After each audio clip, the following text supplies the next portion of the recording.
신앙에는 기착지가 필요합니다.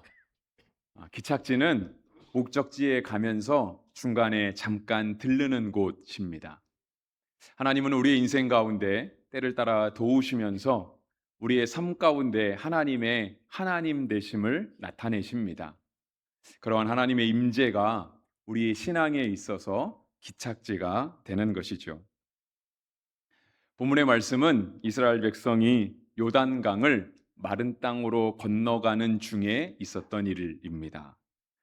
이스라엘 백성이 마침 요단강을 건너려고 그 강가에 도착했을 때에는 우리가 지난 2주 동안 살펴본 것처럼 3장 15절의 기록과 같이 요단강이 범람하고 있었습니다.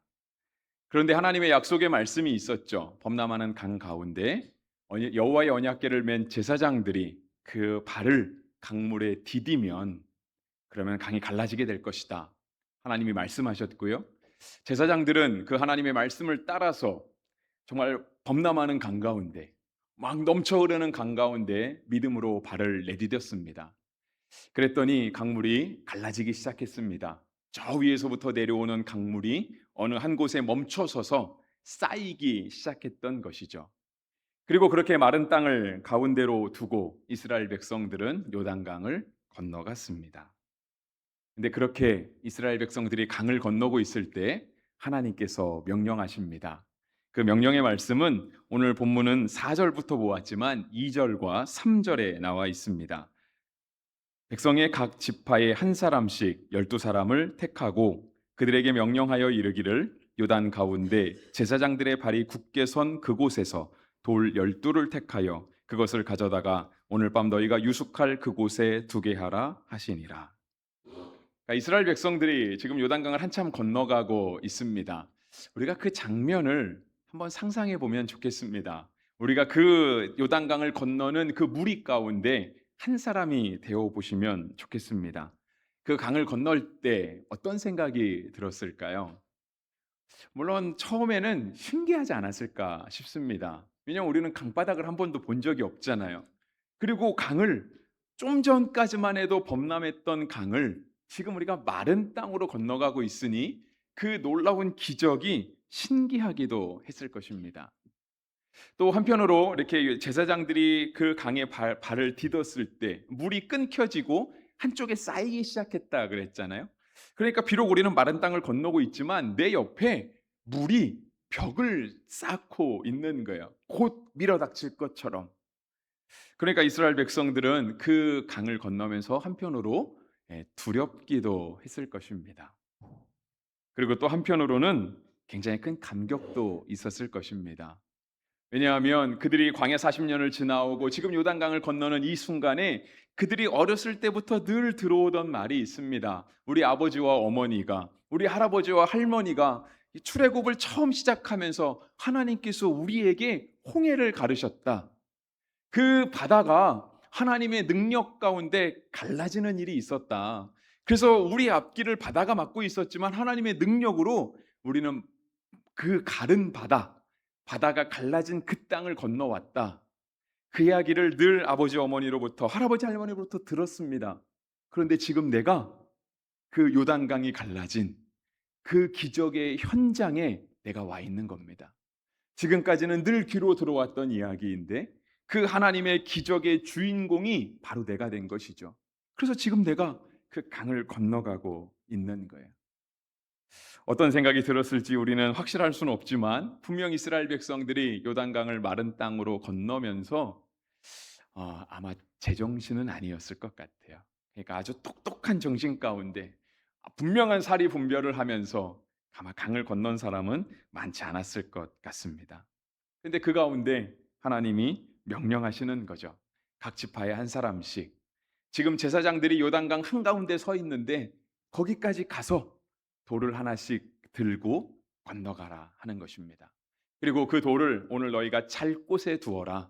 그러니까 잘 곳에 둔다는 얘기는 우리의 일상의 생활 가운데, 우리가 생활하는 공간 가운데 두라 하시는 거죠. 근데 5절 끝에 보시면은요, 어깨에 매라 했습니다. 그러니까 아마 그 돌들이 작은 어떤 조약돌이나 공깃돌은 아니었을 것 같고요.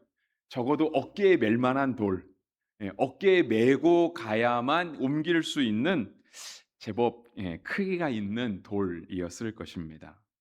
그리고 그것을 지금 자신들이 잘 자는 잠자는 곳, 생활하는 공간에 갖다 둔 것입니다. 그리고 그곳에서 그 돌 12개를 쌓아 놓고, 아니면 어떤 모습으로 놨을지는 모르지만 아마 뭐 동그랗게 놨을 수도 있겠죠.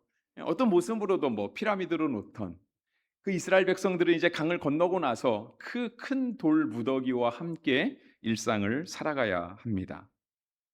이 돌들을 보는 이스라엘 백성들의 마음은 또 어땠을까요? 이제 강을 다 건너왔습니다. 이제 이곳에 가나안 땅에 들어와서 진을 쳤어요.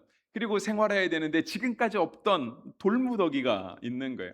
지금까지 광야를 건너오면서 우리 일상생활에 이러한 마치 걸림돌과 같은 돌이 없었는데, 강을 건너왔더니 우리의 삶의 한복판에 이돌 12개 큰 돌이 딱 자리 잡고 있는 거죠.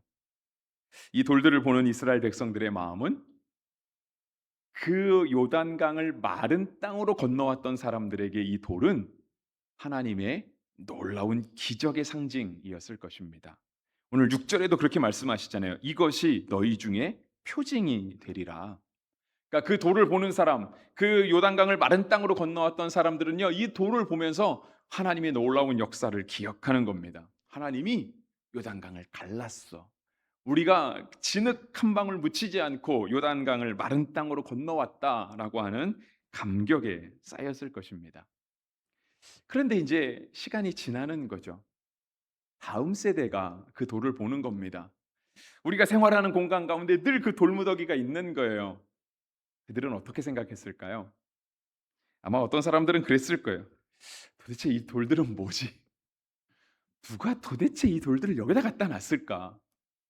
그래서 우리가 생활하는데 자꾸 왜 이것을 피해 가야 되고 불편하게 만들었을까라고 하는 생각을 했을지도 모르겠습니다.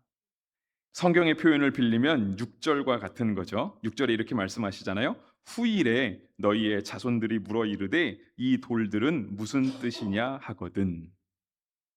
그때 어른들은 대답해 주어야만 하는 것입니다. 하나님의 은혜를 경험한 사람, 요단을 마른 땅으로 건너온 하나님의 기적을 경험한 사람들은 이 돌들이 무슨 뜻이냐 묻는 다음 세대를 향해서 분명하게 이야기해 주어야만 합니다. 그 말이 7절에 기록되어 있습니다. 7절 말씀 같이 한번 보겠습니다.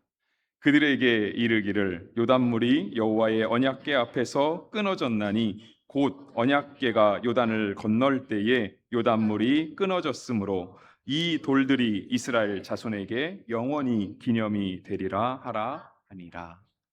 이 돌들은 무슨 뜻이냐면 하나님 앞에 우리가 이스라엘 백성 되고 하나님의 백성 된 하나님이 우리 가운데 인재하셨던 그 기념이다라고 말해주라는 거예요. 이것은 그 마른 땅을 건넜던 그 요단강의 1세대에만 해당하는 말씀이 아니라 7절 끝에 있는 것처럼 이스라엘 자손에게 영원히 기념이 되는 것이다. 그래서 너희도 이 돌을 기념해야 된다. 이 돌을 볼 때마다 하나님의 놀라운 이적들, 하나님이 우리 가운데 살아계신 것, 그것을 우리가 깨달아 알아야 된다 라고 말해주라는 겁니다. 신앙에는 기착지를 갖는 것이 중요합니다. 제가 설교를 시작하면서 신앙의 기착지가 필요하다고 말씀을 드렸죠. 그러니까 이 신앙의 기착지는요, 반드시 있어야 되는 거예요. 하나님의 은혜를 받았던 기억, 하나님의 은혜를 기억할 만한 그 표징들, 은혜의 흔적들은 있어야 하는 겁니다. 갈라디아에서 바울은 그렇게 얘기하잖아요. 내가 예수의 흔적을 가지고 있다. 그 흔적은 누구에게나 있어야 되는 것입니다. 이스라엘 백성들이 요단을 건널 때, 오늘 본문의 시기는 아직 출애굽이 끝나지 않았습니다. 출애굽은 가나안 땅에 들어가서 집 짓고 살고 거기서 농사 짓고 살아야 출애굽이 끝난 겁니다. 가나안 땅에 정착하게 된 것이죠. 그런데 그들이 계속해서 출애굽을 하는 과정 가운데 하나님이 요단을 가르시는 기적을 보이시면서도 불구하고 자꾸 돌을 들고 가라고 하시는 거예요. 여러분 이사 해보신 경험이 있으시죠? 그죠? 그리고 아마 어떤 분들은 이사를 남들보다 더 많이 가신 분들도 있을 겁니다. 그리고 심지어 어떤 분들은 아마 이사에 이골이 나신 분들도 있을 겁니다. 이젠 더 이상 이사 안 했으면 좋겠다. 이사가 아픈 기억으로 있는 분들도 있을 것 같습니다. 지금 이스라엘 백성은 아직 출애굽 끝나지 않았거든요. 이스라엘의 12지파 중에 딱 2지파 반을 빼놓고는요, 이삿짐을 다 들고 가야 되는 거예요. 그러니까 우리가 여호수아를 시작하면서 살펴본 거 루우벤, 갓, 므낫세 반지파 이들은 벌써 요단강을 건너는 바로 이쪽 편에다가 건너기 전 땅에다가 그들의 보금자리를 마련했습니다. 그들의 가족들을 남겨두었고 그들의 가축과 그들의 모든 세관을 남겨두고 싸울 준비를 하고 가벼운 몸으로 갔습니다. 여러분 전쟁을 하려면 가볍게 가야 되잖아요. 근데 나머지 지파들은요 그렇지 않은 거예요. 모든 이삿짐들을 다 들고 가야 되는 거예요. 세간살이를 다 들고 가야 되는 겁니다. 그런데 하나님이 말씀하시는 거예요. 그 많은 세간살이 위에 돌도 들고 가라고. 여러분, 신앙의 기착지는 반드시 있어야 되거든요. 그런데 그렇게 하나님의 은혜를 경험하는 것, 하나님의 은혜를 기억하는 것은요, 결코 쉬운 일만은 아닙니다. 우리의 모든 삶의 무게 위에 하나님이 명령하신 돌까지 메고 가야 하는 것이 바로 신앙의 기착지가 되는 것입니다.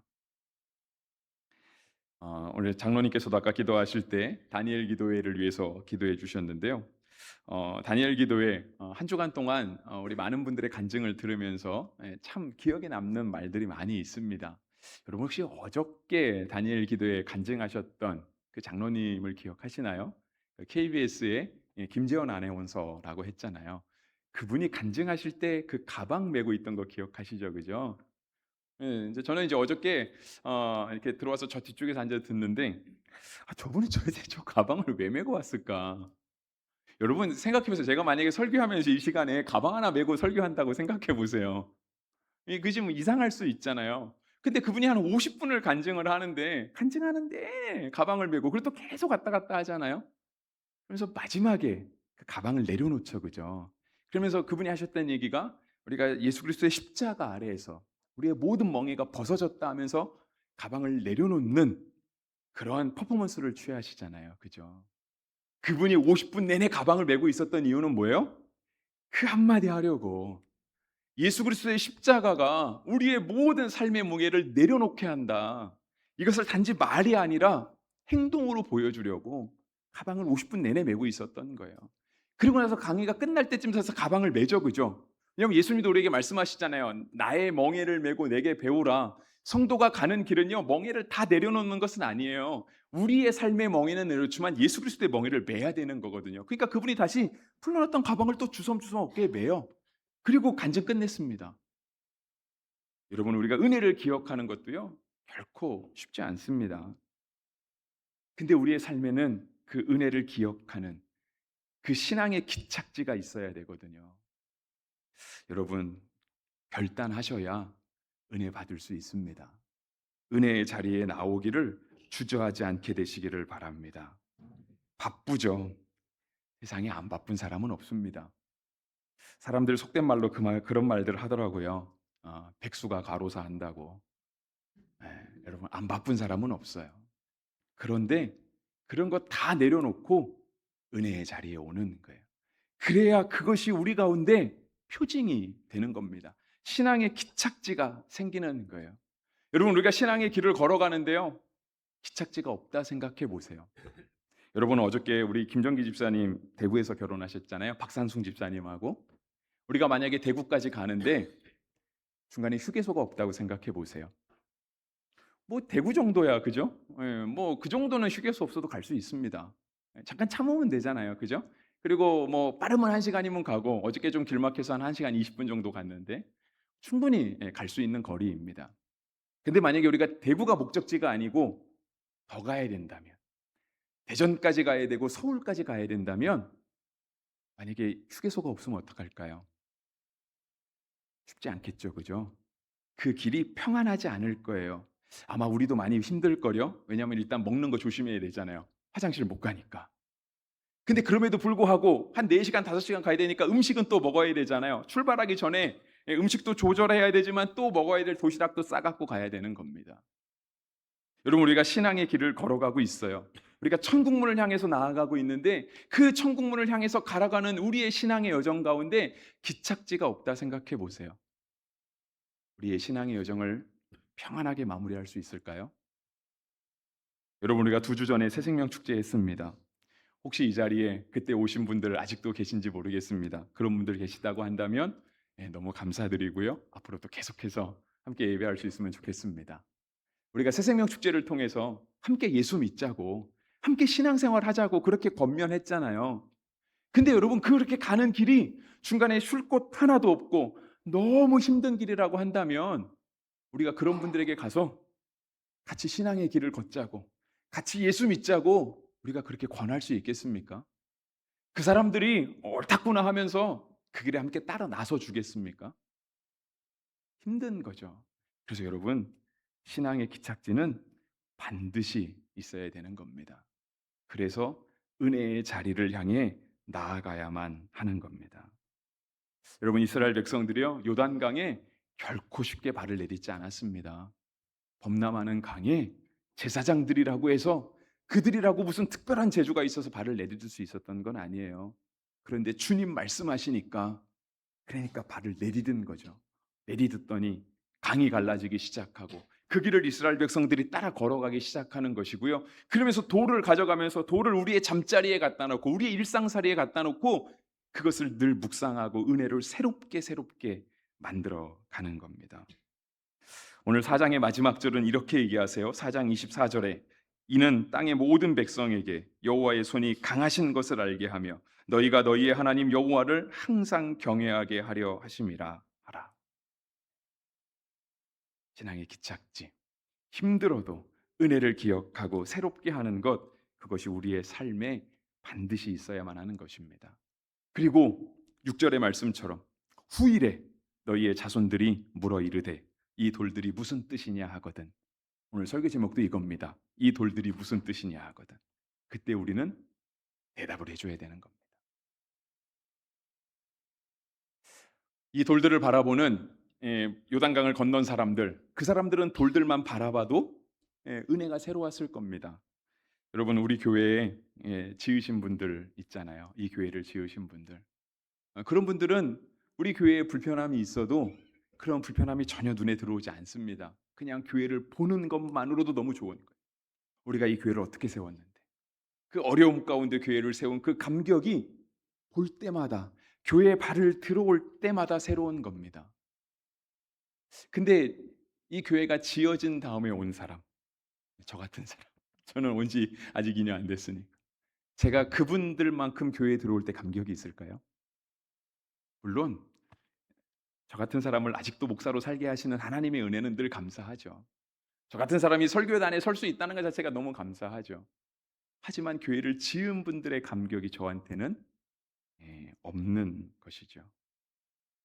우리가 이 은혜를 잘 전달해 주어야만 하는 거예요. 우리가 받은 은혜를 다음 세대가 후일에 묻거든 잘 전달해 줘야만 되는 거예요. 이거를 잘 전달하지 않으면 여러분, 우리가 하나님께 은혜 받았던 그 은혜의 자리가, 은혜의 표징이 심지어 우상 숭배의 자리가 될 수도 있습니다.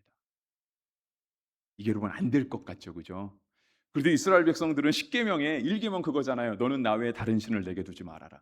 2계명, 나를 본떠서 어떤 형상도 만들지 말아라. 하늘에도 만들지 말고 땅에도 만들지 말고 땅 속에도 만들지 말아라. 이게 하나님께서 주신 10계명의 첫 번째와 두 번째 계명이거든요.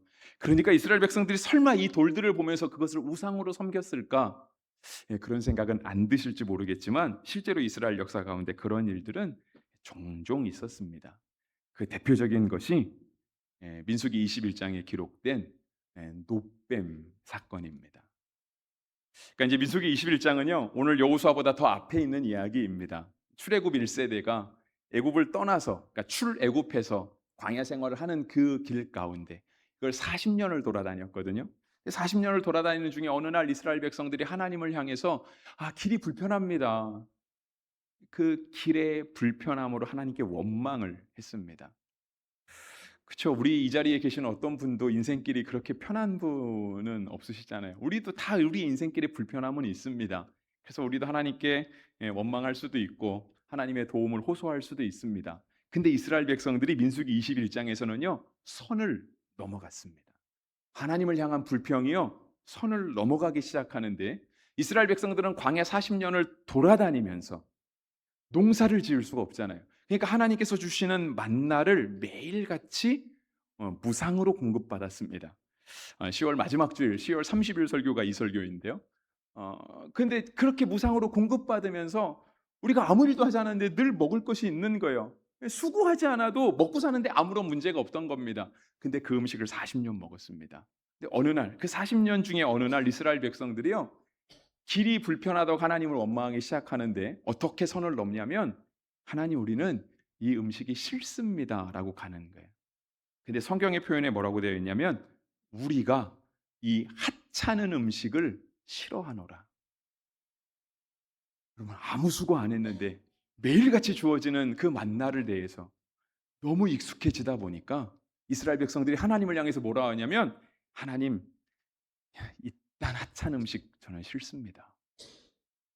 그래서 하나님이 아주 독성이 강한 불뱀을 보내세요. 이스라엘 백성들이 그 불뱀에 물려 시름시름 앓다가 죽어갑니다. 늘 하나님이 혼내면 우리 이스라엘 백성들은 회개하잖아요. 모세에게 따지러 오죠. 모세에게 살려달라고 예언합니다. 하나님께서 모세에게 말씀하세요. 불뱀을 만들어서 장대 위에다가, 나무 위에다가 높이 달아라. 누구든지 그걸 볼 수 있게 해줘라. 근데 여러분, 모세가 사람인데 모세가 어떻게 뱀을 만들어요? 어떻게 독성이 강한 불뱀을, 창조주 하나님은 만드실 수 있지만 모세는 만들 재간이 없잖아요. 그래서 모세가 노스로, 그러니까 구리로 그 뱀의 형상을 만들어서 나무 위에다 높이 답니다. 그리고 하나님의 말씀처럼 전합니다. 보면 살 것이다. 민수기 21장 9절에 뭐라고 기록되냐면, 쳐다본즉 모두 살더라 했습니다. 그래서 그 장대 위에 높이 달린 구리로 만든 그 뱀은요, 그 당시 이스라엘 백성에게 뭐냐면은 살 길이었어요. 구원의 길이었습니다. 저것만 보면 살아. 어떤 마음으로든, 믿던 안 믿던, 보기만 하면 살아. 그 하나님의 은혜의 상징, 은혜의 표징이 바로 그 장대 위에 높이 달린 노뱀이었다라고 하는 거예요. 시간이 지났습니다.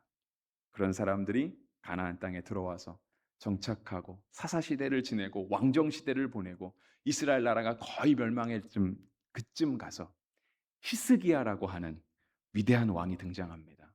그는 하나님 앞에 믿음을 새롭게 하고 나라를 올바로 통치하고자 종교 개혁을 일으켰던 왕이었습니다.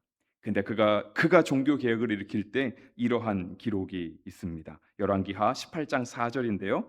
그가 여러 산당들을 제거하며 주상을 깨뜨리며 아세라 목상을 찍으며 모세가 만들었던 놋뱀을 이스라엘 자손이 이때까지 향하여 분향함으로 그것을 부수고 느흐수단이라 일컬었더라 했습니다. 느흐수단은요, 그냥 놋조각이라는 뜻입니다. 놋덩이라는 뜻이에요. 이스기야가 종교개혁을 일으킬 때, 그때는 유다가 거의 망해가는 시절이거든요. 근데 그때 히스기야라는 왕이 하나님 앞에 믿음을 새롭게 하기 위해서 종교개혁을 일으킬 때요, 그때까지 이스라엘 백성들이 그 출애굽 시대에 있었던 모세가 만든 놋뱀을 향해서 거기다 막 제물을 갖다 놓고 제사하면서 절하고 있더라는 거예요. 우상이 된 거죠. 여러분, 제대로 대답해 주지 않으면 6절에 물어보잖아요. 후일에 너희의 자손들이 물어 이르되 이 돌들이 무슨 뜻이냐 하거든. 그때 우리가 제대로 대답해 주지 않으면 우리 가운데 신앙의 기착지가 하나도 없어서 하나님이 누구십니까? 도대체 예수는 왜 믿는 겁니까? 우리에게 대답해 줄 말이 없으면 예수님도 그냥 종교의 하나일 뿐이고요, 부처와 하나도 다를 거 없는 그런 우상의 하나가 될 수 있는 거예요. 그래서 우리가 신앙의 기착지를 반드시 가져야만 되고요, 잘 전해 주어야만 합니다. 그래서 여러분, 이러한 맥락에서 여러분들께 부탁을 드립니다. 교사로 자원해 주십시오. 우리 다음 세대 아이들 지금 예배 드리고 있어요. 좀 이따 내려올 거예요. 고3 아이들. 이번 주 목요일 날 수능 보거든요. 아이들을 가르치는 교사가 되어 주십시오. 제가 다른 직업이 가볍다 말씀드리는 거 아닙니다. 다른 봉사가 의미가 없다 말씀드리는 거 아니에요. 하지만 다음 세대에게 후일에 너희의 자손들이 이 돌들이 무슨 뜻이냐 묻거든, 우리가 대답해 줘야 되지 않겠습니까? 도대체 예수는 왜 믿는 겁니까? 도대체 주일 아침에 내가 할 일도 많은데, 남들은 이 시간에 다 학원 가서 공부하고 열심히 좋은 대학 가려고 노력하는데 나는 그거 왜 포기하고 난 왜 교회 가야 됩니까? 가서 전사님 말 듣고 목사님 말 들어도 별로 은혜도 안 되는 것 같은데 내가 거기 왜 앉아 있어야 됩니까? 라고 물으면 대답해 줘야죠. 우리가 대답할 말이 있어야 대답해 주지 않겠습니까? 엄마 아빠도 몰라. 나도 은혜 받은 거 없거든.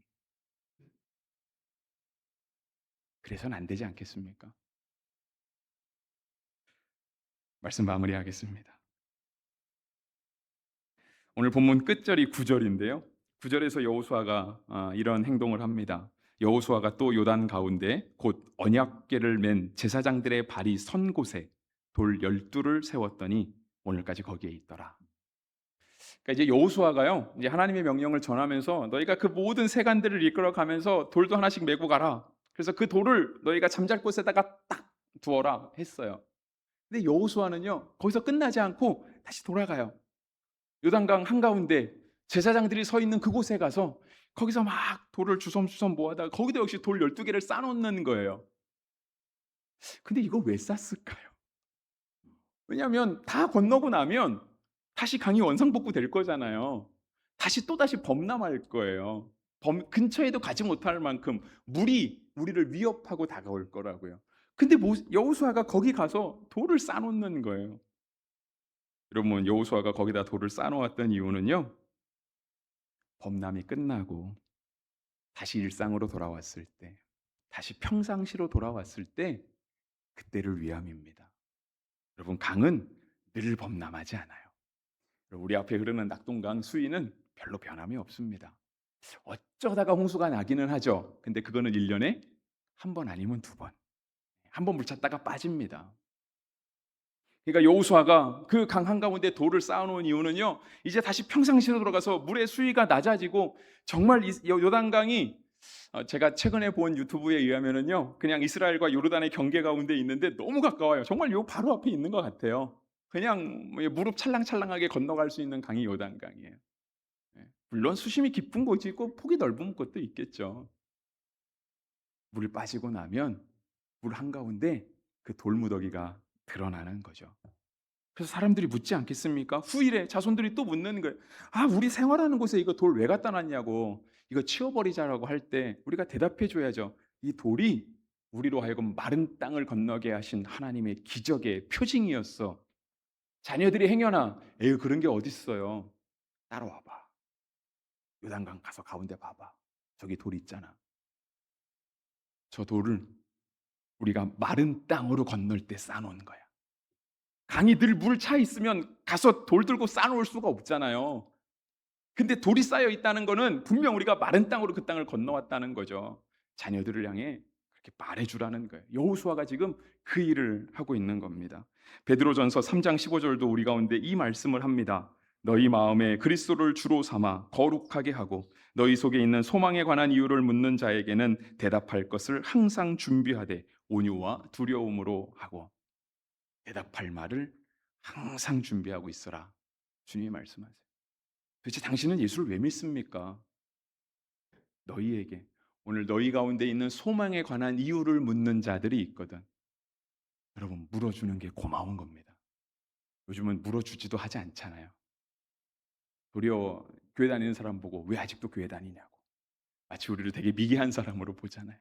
근데 그들이 우리를 향해 물어준다는 거예요. 당신 도대체 예수 왜 믿습니까? 당신 도대체 가진 소망이 뭡니까? 당신 삶에 좋은 게 뭐가 있다고 맨날 기뻐하면서 희희낙낙 사십니까? 그때 대답할 말을 준비하라는 거죠. 여러분에게 있는 신앙의 기착지는 무엇입니까? 여러분에게 있는 신앙의 기착지는 어디에 있습니까? 여러분, 우리 교회의 신앙의 기착지는 무엇일까요? 주님이 말씀하시죠. 후일에 너희의 자손들이 물어 이르되 이 돌들은 무슨 뜻이냐 하거든 너희의 하나님 여호와께서 요단물을 너희 앞에서 마르게 하사 너희를 건너가게 하신 것이 너희의 하나님 여호와께서 우리 앞에 홍해를 말리시고 우리를 건너게 하심과 같았나니 이는 땅의 모든 백성에게 여호와의 손이 강하신 것을 알게 하며 너희가 너희의 하나님 여호와를 항상 경외하게 하려 하심이라 하라. 기도하겠습니다.